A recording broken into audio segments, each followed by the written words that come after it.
Hard to believe that we are almost done with our inaugural conference. We have 2 sessions, 1 panel, and our final keynote before we all say goodbye.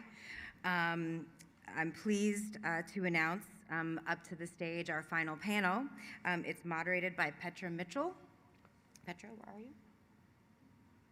Is Petra here? Oh, there she is.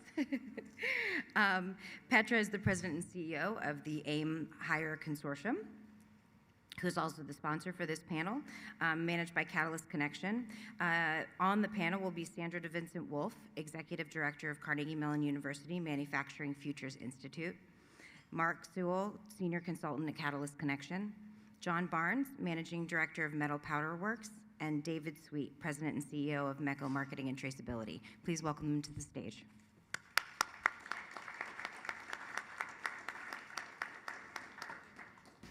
Well, good morning, everyone, and I'd like to personally thank you all for staying to the very end of this conference.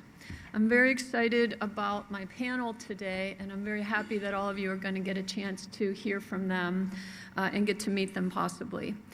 We believe that the space and defense sectors have much in common, and we think there's a lot to be learned from both sides and from companies that are in both sectors. So my name is Petra Mitchell. I'm the president and CEO of Catalyst Connection. We're an economic development organization. We serve manufacturers in southwestern Pennsylvania, and we provide consulting, technical assistance, and workforce development. And really the idea is, as an individual company grows and succeeds, they impact the regional economy, and more importantly, they have a positive impact on their local communities. We're a local industrial, or we are the local industrial resource center, which Congressman Cartwright mentioned yesterday. I was very happy to hear that, which is funded by the Pennsylvania Department of Community and Economic Development. And Governor Wolfe was here yesterday. He's been a strong supporter of the IRC program because it's the only program that's really dedicated to serving small and medium-sized companies in Pennsylvania.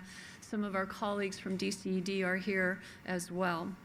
And finally, we're the Manufacturing Extension Partnership with the MEP program for our region as well. And this is a national program funded through the Department of Commerce, where every small and medium-sized manufacturer in this country has access to the program and services of an organization like Catalyst Connection.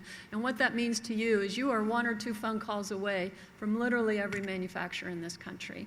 So let us know if that's of interest to you for sure.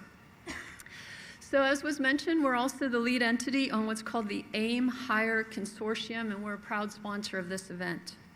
The AIM Hire Consortium is part of the Department of Defense Manufacturing Communities program, and we are among only 11 designated defense manufacturing communities in the country. We're very proud of that. This is a very competitive landscape, and we were able to secure that designation, and more importantly, resources that we need to serve defense suppliers in our community. Defense communities have a twofold objective. The first is to support national security with innovations in defense supply chains. And the second is to support local economic development with growth and productivity gains of our defense suppliers. Our particular focus is on technology adoption in robotics, automation, and artificial intelligence. And basically that's what AIM stands for, Artificial Intelligence in Manufacturing. We have incredible partners in this initiative, including all of our major research universities, many of whom you've heard from today, economic development and workforce development partners. So why is this defense communities even important? Defense spending in southwestern Pennsylvania is well over $19 billion just in the last 5 years. And these contracts have really just been in 2 key sectors, R&D, and CMU tops the list of those kinds of investments in manufacturing. We're one of the nation's top regions for defense contracting, and that $19 billion doesn't even include the defense supply chain, which is what we're here to talk about. So we literally have hundreds of manufacturers in our community engaged at various levels of the DoD supply chain. And these companies have overcome many barriers to success. They are competing at a national and global level. They've developed advanced competencies, and I believe those competencies and those successes are very valuable to space supply chains. Like they say, let's not reinvent the wheel. So this morning, you're going to hear from our expert panelists that are participating and supporting these defense supply chains. We're going to touch on some of the key topics. We've already talked about robotics, 3D printing, cybersecurity, and we're going to talk about some of those best practices that can be fully leveraged by the space-related sectors. So to get started, I'm going to go down and ask each individual panelist to introduce themselves and tell us a little bit about what they're doing in their business and how that relates to the space sector. So I'm going to start with Dave Sweet. I'm not starting with Dave because he's the chairman of the board of Catalyst Connection. I'm starting with Dave because he's a member of the defense supply chain as well as the space sector supply chain. Dave's company is MECCO. They're located in Cranberry. I don't want to steal your thunder. But Dave, will you please introduce yourself and your company? Sure. As Petra said, my name is Dave Sweet, president of MECCO. So we work with folks in the space industry, the DoD, as well as aerospace and other industries, primarily for part marking and identification, traceability. So a lot of the initiatives for traceability, serialization, working with manufacturers to implement systems, and in order to protect against quality issues, supply chain issues, and pretty much working with those folks to implement solutions on the factory floor. Thank you, Dave. Sitting next to Dave is John Barnes. John wears many hats, actually, but the two that he's bringing to the table today is his role as CEO of Metal Powders, as well as the Barnes Group Global Advisors. John, could you tell us what you're doing at both companies and, again, how that relates to the space supply sector? Sure, thank you. So it was interesting listening to Dylan this morning talk about Lockheed engineers that leave and form businesses. Being a former Lockheed engineer who started two businesses. One is the Barnes Global Advisors, and we're an engineering firm, and we help people with advanced manufacturing. We're headquartered in Pittsburgh. My team is national, and we have a global customer base. And we're probably the leading workforce provider for additive manufacturing training for engineers. One of our customers, our biggest customer, is NASA Jet Propulsion Labs. So all of those engineers that learn about how to put additive manufacturing or 3D printing, they probably learn from us, which is kind of fun to do from Pittsburgh. The other is Metal Powder Works, and this is a startup that has reinvented a way of making metal powders, and then we realized that we could also make polymer powders, so we probably have to rename the company. But I think to that end, we just finished a Navy contract because our technology is so different and disruptive. It's so highly efficient at making the right size of powders that it's deployable. And so this opens up opportunities with what the armed services called expeditionary manufacturing. So if you're in an area of denied logistics, this allows a soldier, airman, seaman to make things in the field using metal powders. Could be 3D printing, might be some other technology. And to that end, we had choices on where we were going to bring our production facility. Our development site, even though we're headquartered in Pittsburgh, is in Austin, Texas. And I think Tesla, Samsung, and Apple priced us out of that market. But we came to Pittsburgh for our production site because of the workforce. It was far easier to find the type of engineers that we need in this area than it was in Texas. So. Thank you, John. So just continuing the theme of 3D printing, we have Sandra DeVincent Wolfe, who's the Executive Director of the Manufacturing Futures Initiative. And I happen to know Sandra has a very strong technical background as well. So Sandra, could you tell us about MFI as well as some of the advances that you guys are working on that could possibly support the space sector? Certainly, Petra. Hi, everyone. I'm Sandra DeVincent Wolfe. I'm the Executive Director of the Manufacturing Futures Institute at Carnegie Mellon. And I also serve as the Executive Director of the Next Manufacturing Center for Additive Manufacturing Research and Education. And the majority of our efforts are focused on the digital transformation of manufacturing.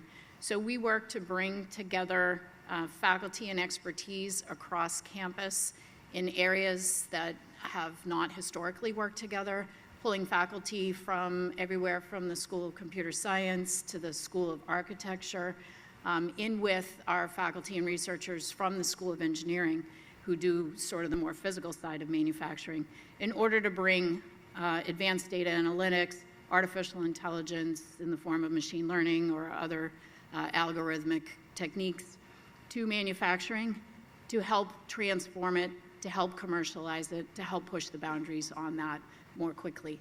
In additive manufacturing, we research everything from metals to polymers and plastics to 3D printing of soft and biological materials.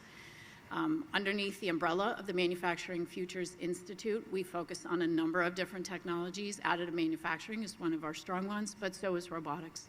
We're also looking at biomanufacturing, industrial IoT, digital twin, digital thread, and other types of digitally enhanced or digitally advanced manufacturing. Thank you, Sandra. And last but not least, I'll turn it to my colleague, Mark Sewell. Mark is one of the technical assistance providers that I mentioned at Catalyst Connection. In addition to providing continuous improvement services and 3D printing assistance, Mark is also leading our practice around cybersecurity. Probably a topic we don't actually want to talk about, but is very important. I think we have to talk about it. So Mark, could you tell us about the NIST 800-171 standards, the work that you've been doing, and how they may actually impact the space sector suppliers? Yes, thank you, Petra, and good morning, everyone. As Petra said, I'm Mark Sewell, consultant at Catalyst Connection, and I'm currently part of a team within Catalyst that we launched a bit over a year ago in conjunction with the Aim Higher initiative, as well as just the circumstances related to cybersecurity, and particularly in the Department of Defense. And that's a very challenging area, and as part of our mission to help small and medium manufacturers overcome new challenges that allow them to get into new markets, sustain their business in markets, and hopefully create new opportunities.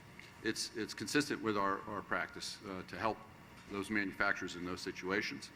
It's been a learning experience for us.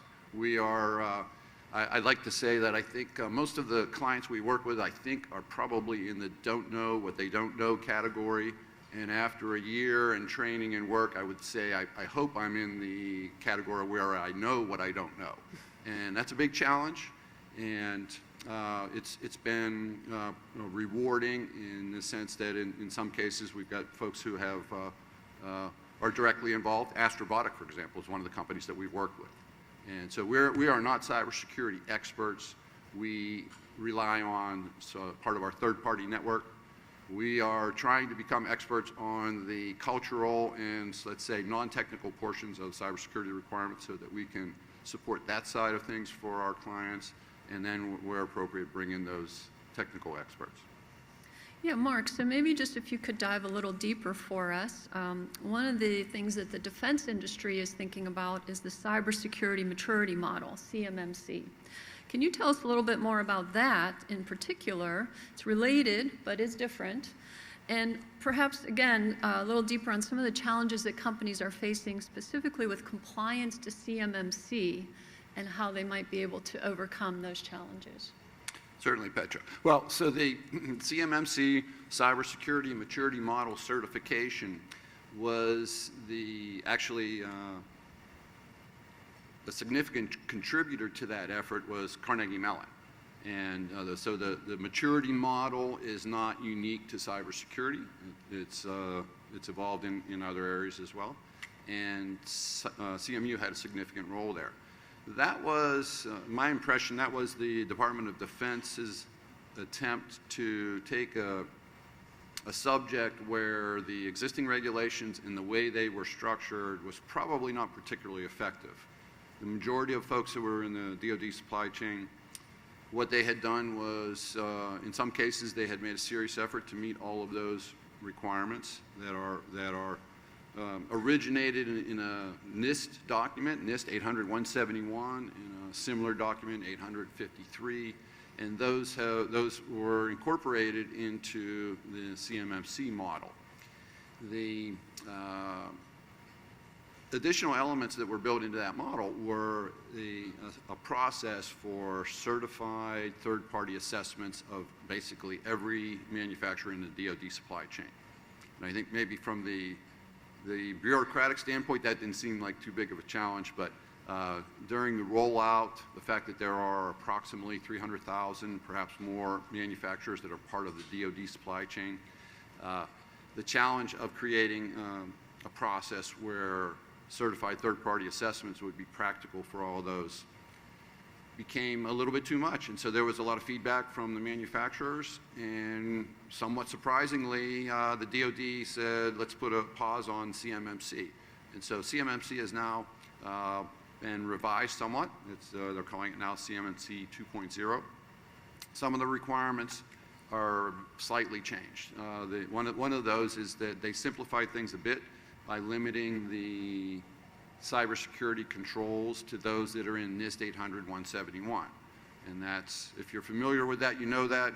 If you're not, those are the 110 requirements that the DoD established some years ago, and that actually all those manufacturers should have been complying with.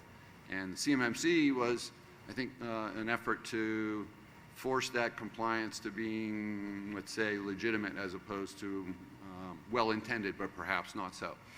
And feedback from the manufacturers about the cost, the level of effort, the challenges for small manufacturers in particular. So this pause was created. So now the new regulations are in the rulemaking process period, which means it'll be a year or more before that's finalized. But there have been some changes there, and one of those changes is to reduce the requirement for those certified third-party assessments. Those will now be, at least the current is that those will be limited to those companies that are specifically handling controlled unclassified information, or CUI, and that is that's not the majority of the manufacturers that are in the DoD supply chain. Less than half of those 300,000 are currently handling that type of information, and those are the companies that need to meet the complete set of controls. The other companies, so the majority of those will have a reduced target, only 17 as opposed to 110, so that makes it a lot easier, and also some other simplifications in that process. That seems like an example where that's probably a positive change. I think one area where that still creates a challenge is now it's a moving target. So folks spent however much time they committed to trying to comply with the original NIST 800-171, shifted gears to meet the original CMMC requirements, and now those are changed again. So that continues to add, let's say, uncertainty and complexity to what was already a challenging topic for most small manufacturers.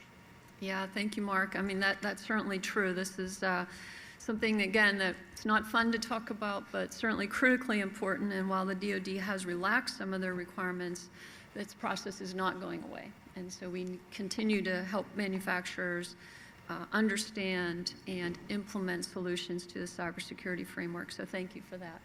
So just, Dave, moving on, a little slightly different topic. Again, we were talking about what are some of the challenges of our defense supply chain and how have we overcome those challenges as a lesson learned. During COVID, your company experienced a significant challenge with chip shortages. It could have had a catastrophic impact on your company. Can you tell us more about that, and more importantly, how you overcame that challenge? Sure. So not only in the automotive industry, but pretty much in every industry, the chip shortage is real.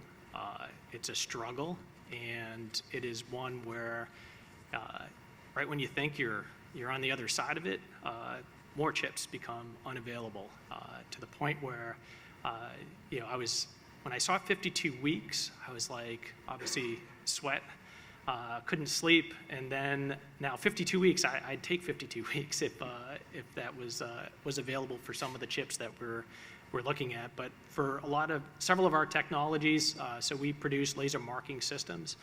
The heart of that is a computer, printed circuit board. And it was unfortunate that one of those chips, an FPGA chip, which is pretty much the heart of that board, Samsung decided we're not producing that chip anymore. Not an end of life, not a last time buy, you're done. At that point, it's phase one, which is reactionary mode. In the past, going to a broker to buy chips was something you probably wouldn't really do. Then your first calls are to all of those brokers to see who has parts. So we're talking about maybe a $50 to $65 part that's readily available. Going to the last batch of parts I bought was 300 chips at $1,250 a piece, just to keep my production going. So that's and that's the smallest price increase that I've seen. There are chips right now that I'm looking at that are probably in the $3,400 to $5,000 range that I'm determining whether or not to purchase those chips. But those are, to me, is the reactionary phase, and then we move into how do we not pay that? And so I think we're currently in that process of how do we redesign our printed circuit boards to chips that are readily, or I can't even say readily available, could potentially be more available than the chips that we're using. So I think it did lead us, I think, there's always silver linings in these issues. So I think a silver lining was that chip that we were using was probably 12, 13 years old. We should have been ahead of the game and said, maybe we should be looking at the next version of FPGA. So we started looking at that and actually even looking at our board designs to say, are there some things here that in the past we wouldn't really consider, like splitting up boards so that potentially we could future-proof our board designs. So we started to go down that process. But again, it's very fluid. It is a very daily occurrence where I'm a mechanical engineer, and I've never bought a chip in my life, to that is my daily job, is looking and scouring Mauser, DigiKey, brokers. Luckily, I have a friend who has family in China, and I'm literally buying chips through their family to get components in here. It sounds crazy, but it's true because I have to do it. It's the only way I can get certain chips into our systems. But it's the silver lining, it's allowed us to really look at our designs, and then really in the third phase would be looking at, I think the pandemic showed us where holes in our supply chain. And so I think we started looking at, all right, how do we improve our systems and processes internally so that we can maybe shift from a just-in-time mentality to a slightly just-in-case mentality of looking at and being able to forecast ahead of time our demand. As a small business, we're about 55 employees. I can't say we had the most robust forecasting process, so we were caught without chips. That really put a lot of attention into our ability to strengthen our own supply chain, looking not only at demand and forecast, but as I said earlier, looking at are there alternatives, and are there alternatives to the alternatives? Because we are at that stage too, looking at what is available, what's not available. But it has been extremely fluid. It has been, like I said, it typically comes in waves, and I don't know when it will stop, but it will impact not just laser markers. It's going to impact, as we've all seen with the automotive industry, it is going to continue to impact all industries because everything needs a printed circuit board. Yeah. Thank you, Dave, and certainly an example of entrepreneurship occurs at many levels, including in your ability to buy the chips that you need. So just moving on to John and Sandra, we've established you're both experts in additive manufacturing, 3D printing, and what are some of the challenges that 3D printing can overcome? In other words, what challenges are experienced in manufacturing and defense for which then 3D printing becomes a great solution? Maybe start with John. Yeah, I think, well, one really good example is actually in space. So, when you divide up, lift to the devices, and break it out in that way. At this point, lift is more or less dependent on additive manufacturing. So, every SpaceX rocket, probably every Blue Origin rocket, Relativity Space, all of them rely on it. And it wasn't because they wanted to. You know, I see John Wilczynski's here. We were from the executive director of America Makes, public-private partnership for additive, and we were doing an interview last week, and I tried to explain to the reporter that additive manufacturing to the manufacturing industry is a little bit like Ginger Rogers to Fred Astaire. It's going to have to do everything that Fred Astaire does, but backwards and in heels, meaning that it's going to have to do everything that legacy manufacturing does, but better, faster, and or cheaper. Otherwise, you aren't going to make the change. What SpaceX realized was they ran into a part shortage. They couldn't get a casting, or there was a defect with the casting and it was going to delay the launch. So instead they said, well, we've been working this additive manufacturing thing, let's give it a go. And then they never looked back. And they started incorporating more and more additive into their designs. And kind of to your point, once the alternative presents itself, now it's time to go look at this thing, and all of a sudden they're taking more and more parts out, which makes the thing lighter, possibly gives it higher performance. So that's an area that I can think of immediately that may be pertinent to this audience. Right. And I'll just add to that. So in addition to taking care of supply shortage or difficulty in getting starter materials, whether it's castings or forgings, that you can use in your traditional manufacturing methods, is you have the opportunity, as John alluded to improving your performance. And so as any of you who work in additive manufacturing here in the room know, is that the best thing to do is not just run out and print the same part. Not to say you can't do it, right? And that's, if need now is your most critical factor, then by all means go for it. But you're missing out on an opportunity, right? So you have the opportunity to lightweight things, to use material only where you need it. You have the opportunity to redesign for higher performance. You have the opportunity to consolidate parts, right? To look at systems rather than individual components and look at them starting over from a performance requirement standpoint and see, could this system of 27 parts be printed as one or maybe three? You can take out assembly joints, which take out failure points and whatnot, and there are a lot of opportunities there. Another opportunity actually is in the talent management, or I would say attraction standpoint. So one of the biggest challenges adoption of additive manufacturing has right now is availability of talent. And whether it's students coming out of school or whether it's retraining the existing workforce to think about design in a different way, to think about manufacturing in a different way. What's really neat for anyone who's around young people, whoever does K-12 outreach, is that 3D printing and additive manufacturing is a fantastic opportunity to reinvent the narrative around manufacturing as an exciting career. And it's attractive to girls and boys alike, to students at all ages. It's something that you can get involved in, and these days most kids have been exposed to 3D printing.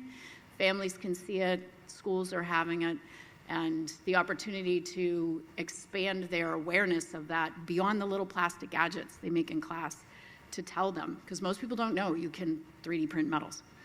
And to expose them to that as a potential career opportunity, I think may help us attract some more talent into the manufacturing sector.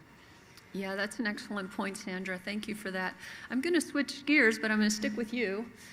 We talked a lot yesterday at this conference about the ecosystem to support the space sector in our community, and certainly I think Catalyst Connection is part of that ecosystem, but so are my fellow panelists. And what I'm going to ask each of them to do is just talk a little bit about their role in this manufacturing ecosystem that includes defense, space, and then aerospace and many other sectors. And Sandra, I'd like to start with you to talk about MEL 19, but I'm going to say don't give too much away because you're going to be doing a tour this afternoon, and we want everyone to join us on the tour. So just give us enough to excite us about the tour. Okay. So our role at Carnegie Mellon, specifically in the Manufacturing Futures Institute, is twofold, well, threefold, I guess, to lead research in advanced manufacturing, as I mentioned earlier, bringing together the digital and physical sides of manufacturing.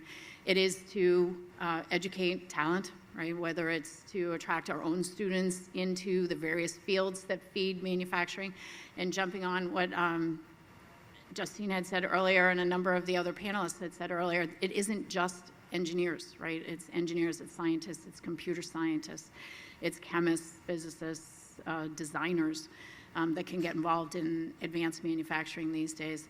But also we have, we've recently completed a new advanced manufacturing facility, which is along the Monongahela River, just a few miles this way, just about 2 miles from our main Pittsburgh campus in Oakland. And this is a facility that is intended to catalyze and commercialize research in advanced manufacturing. So our goal there is to do things that are at industry relevant scale, we have a larger facility, higher ceilings, et cetera, than we do in a lot of the labs on campus, so we're able to do things at a greater scale. But it's also an opportunity to partner more closely with industry, government, nonprofits to advance that research. It's a little easier for us to have people embedded with us from our external partners there on site. And I will be running right after this panel to go get there before you. And I look forward to talking more about this in a little while. Yeah, thank you, Sandra. I'm looking forward to that. John, tell us about your work with Neighborhood 91. We might have all been hearing about that. What's going on there? And tell us, why do we have Mill 19 and Neighborhood 91? Yeah, well, we didn't think about the numbering, I think. So as a person who moved to Pittsburgh some years ago, maybe 6-7 years ago, I learned that Pittsburgh has 90 distinct neighborhoods. And so when my team worked with the airport around what was then the Pittsburgh Airport Innovation Campus, we didn't want an acronym. We wanted something that was memorable, and they said, well, really what we're doing is building a neighborhood, and then that's where the name came from. Because it is a neighborhood, it's a supply chain neighborhood. So the idea is to take the benefit of this region, and if you go look at all of the elements of the supply chain for making parts, metal additive parts, exist in 2-hour radius around Pittsburgh, but it's not connected in any way, shape, or form. My previous role, we made parts for Airbus using 3D printing, and we shipped the parts 6,000 miles before we shipped it to Airbus. Really difficult to make money on a $1,000 part when you ship it 6,000 miles. So consolidating the supply chain does numerous things for you. And it turns out, another one of my roles is as an adjunct professor at Carnegie Mellon, I stumbled across their public policy group who had done work in agglomerated economies and had already proven that agglomerated economies, which is another form, it's a very fancy word for clustering, and it does make sense, and it makes sense for metal additive manufacturing. So where we're at today is it's a 200-acre development. We've got 2 buildings completed. We have basically the first building's 45,000 square feet, and we have leases and we have letters of intent to occupy 100% of that building. Mark Strassheim from Cumberland Additive is one of those new tenants that's here. So we're making quite a lot of progress. But I think the higher point that was made earlier was oftentimes, I think those of us who've moved to Pittsburgh can recognize it and probably say it safer, is that Pittsburgh's such a great place, the story is not well told. When we go talk to people around the world, if you say you're from Pittsburgh, they're kind of like, oh yeah, that makes total sense, because you guys make a lot of steel. I'm like, yeah, we did, it's different now. And they're like, oh, artificial intelligence. And then Carnegie Mellon comes up and it was like, yeah, it's in Pittsburgh. And they're like, really? So, it's telling that story that I think is going to be more helpful. And, when you start talking about advanced manufacturing, it's really a team sport. It's complex. It's not just, one thing. You don't just make artificial intelligence. It has to go into something to be useful. And so I think that's, part of it. It's got to tell that story. The supply chain is there. Pittsburgh has enormous wealth in this area. Just needs a little nudge, I think. Yeah, thank you, John. I'm going to ask Mark, as my colleague at Catalyst, who participates in our AIM Hire program I was remiss earlier, I didn't mention our project manager, Matt Minner, who's sitting over there. But Mark is also involved with another program in partnership with America Makes, and I know you guys mentioned America Makes, called AM Now. And both of these initiatives, again, are DoD-focused initiatives on helping defense suppliers, as well as companies that want to be in that defense supply chain. So I'm just going to ask Mark to talk about some of the highlights of what can companies expect if they want to get involved in either of these programs. Thanks, Petra. Well, I think tying that into the ecosystem, both are examples of the type of programs and efforts in Catalyst Connection to help the small and medium manufacturers in the region advance, develop new capabilities, and position themselves to enter new markets. And additive manufacturing is absolutely one of those. We've had some tremendous experience on that program. I work with John's group and as part of that program as well. And we've been excited about some of what we would probably call traditional manufacturers in the area who have adopted additive manufacturing to varying degrees. And that program is one of the ways that we've hopefully been able to encourage them to continue with that effort. There are some of the local manufacturers that are participating in the AmNow program are to some degree becoming stars of that program because of their participation, their willingness to take on new challenges, develop their capabilities. In the Aim Higher program, we're also looking in the same sense at Catalyst Connection's role in the ecosystem. How do we help those small manufacturers accomplish, overcome the challenges and develop the capabilities that they need to continue to grow and advance their business? And largely that involves getting into new markets. And within both programs related to the Department of Defense, that's an area where these manufacturers have, in some cases, new opportunities. For many of them that we're working with on Aim Higher, they have a desire to get involved in the DoD industry and the supply chain. They don't have necessarily past experience. Others have past experience and they want to grow that part of their business. And so it's an opportunity to recognize where those challenges are for those companies, whether it's technical items, technical challenges related to things like additive manufacturing in the AmNow program, and certainly John's team, the technical lead on that program, does a tremendous job of providing the kind of support that those manufacturers need in those areas. And on the Aim Higher side, we're looking at other areas, including cybersecurity, and that's one of the areas, again, where we recognize that's a gap between where most local small manufacturers currently are and where they need to be to put themselves in a position to grow the business.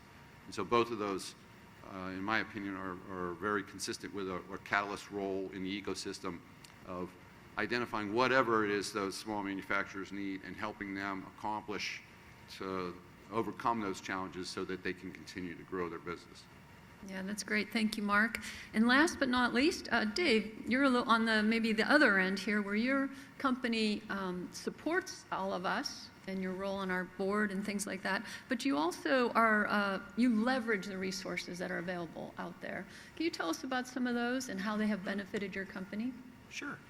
Yeah, so one of the things that we've done over the last probably 5 or 6 years is we've been working with several space companies looking at laser processing. So it's one where we've been known as laser marking barcodes and serial numbers, but we had several suppliers that came to us and asked, could we look at welding plastics together? Could we look at surface texturing with lasers so that we could better adhere different glues and adhesives to parts? And so that was it was a great opportunity for us as a small company to look and partner with them in this type of a development.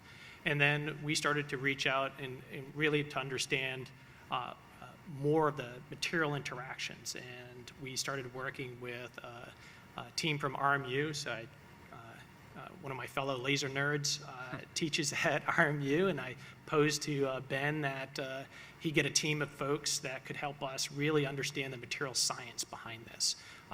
We know how to apply the beams, build systems, but we really needed a higher level of expertise in research.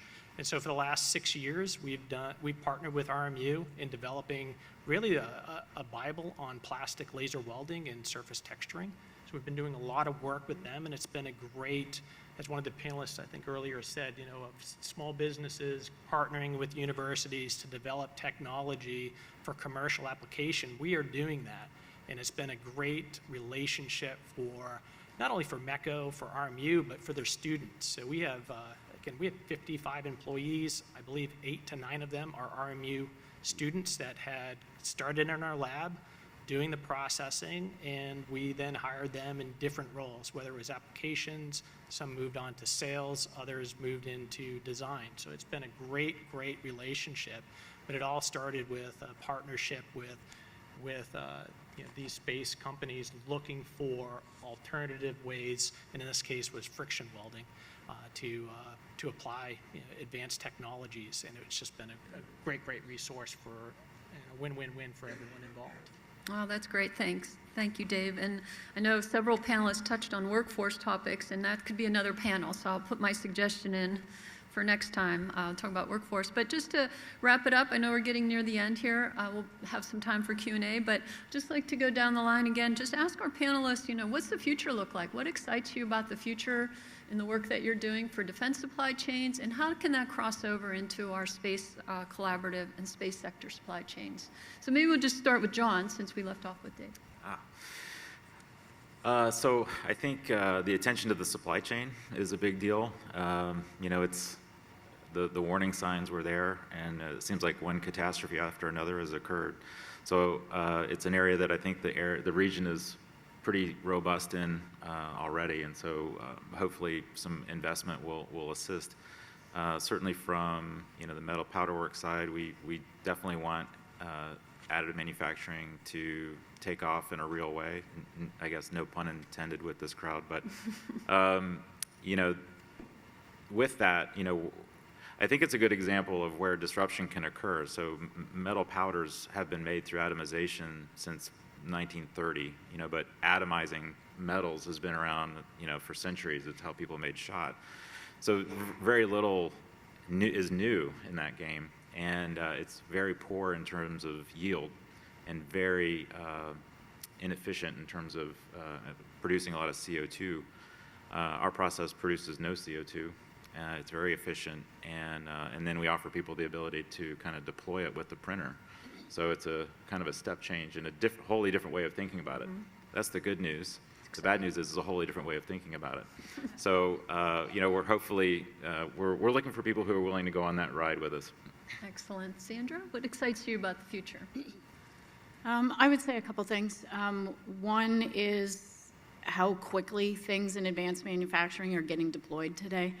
I've been, in the materials and manufacturing industry for many decades, and, when I started out as a NASA fellow, by the way, the material I developed back then when I was in grad school sat on the shelf for 15 years before it got pulled out and qualified to be used for something.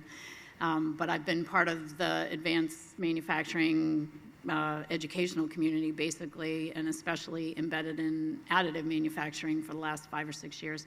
And I'm amazed at how even at the fundamental research level, the things that we discover and develop can be employed or deployed by our industry partners like tomorrow, right away.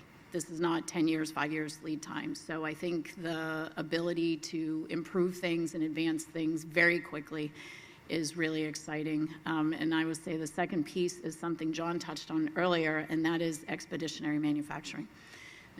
All of the armed forces, all of the different government sectors out there are looking at expeditionary manufacturing in one way or another, whether it's because you need to be able to create a repair part, in theater or overseas or up in space. And I think the work that we're all doing to advance that will apply to all sectors. It won't matter. I have a $25 million program for the Army on expeditionary manufacturing, but I assure you almost everything we're doing in that program could be used somewhere else, whether it's in space or in industry when they have to deploy things in various places. So I think the translation, the quick translation, I think is really exciting. Yeah, that's great. And Mark and Dave, I'm going to ask you to be brief so that we can give the audience some time. I'll be very brief. I'm really looking forward to continuing. As an example, one of the companies that I've worked with on the AM Now program is a company that I worked with close to 20 years ago, a local company on lean manufacturing ideas. So helping their business be more competitive operationally, 15, 20 years ago. And now today, they're adopting an advanced technology like additive manufacturing.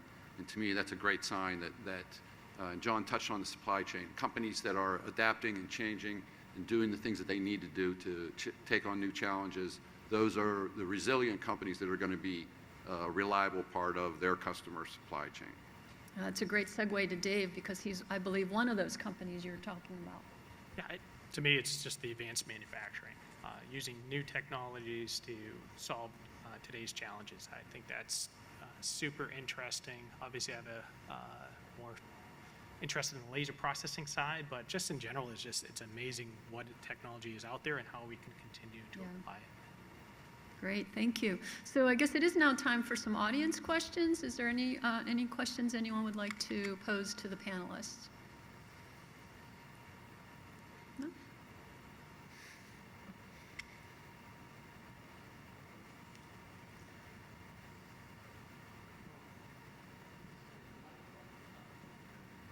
Yeah, if you know where I can get some 3-axis accelerometer chips, I'd love to know. All right, we can talk afterwards.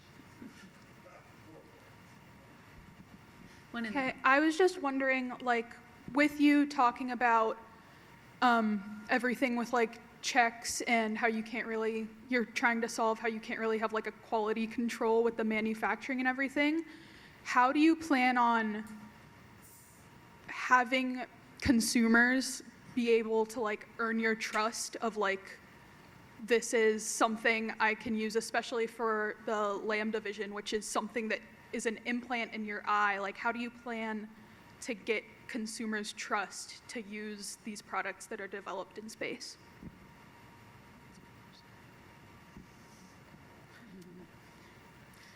Wow, that's a very interesting question. It's probably, I think, the question for our previous panelists. I don't know if that panelist is still here, would like to address that.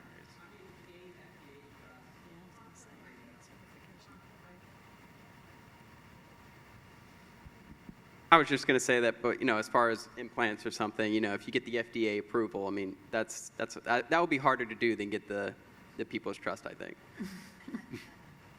Yep, thank you. Thank you for contributing to that. Any other last questions?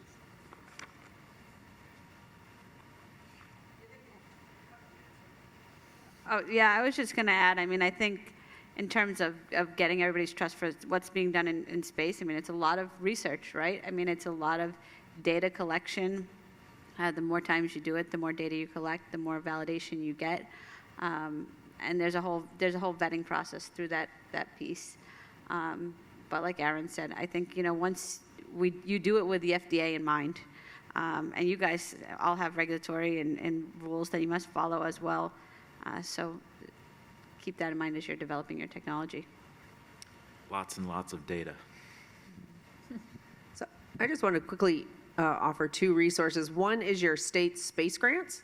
And so if you don't know, every state in the country has a space grant, and we often co-fund student internships. So I know sometimes companies will shy away from the cost of a student intern. We can be a resource for that. And then I do not get a commission from this, but I'm going to offer Joe as a resource. He is, he doesn't know I'm doing this. He has a design firm. He's a transplant to Pittsburgh who was so interested in his community that he showed up to this without knowing anything about it. And I actually think that's an amazing testimony to this, to this region. This is what we do. We're neighbors. We take care of each other. And he's a professional storyteller. So if your company hasn't told their story or needs help telling their story, he would be a great person to talk to. Great. Thank you. Thank you.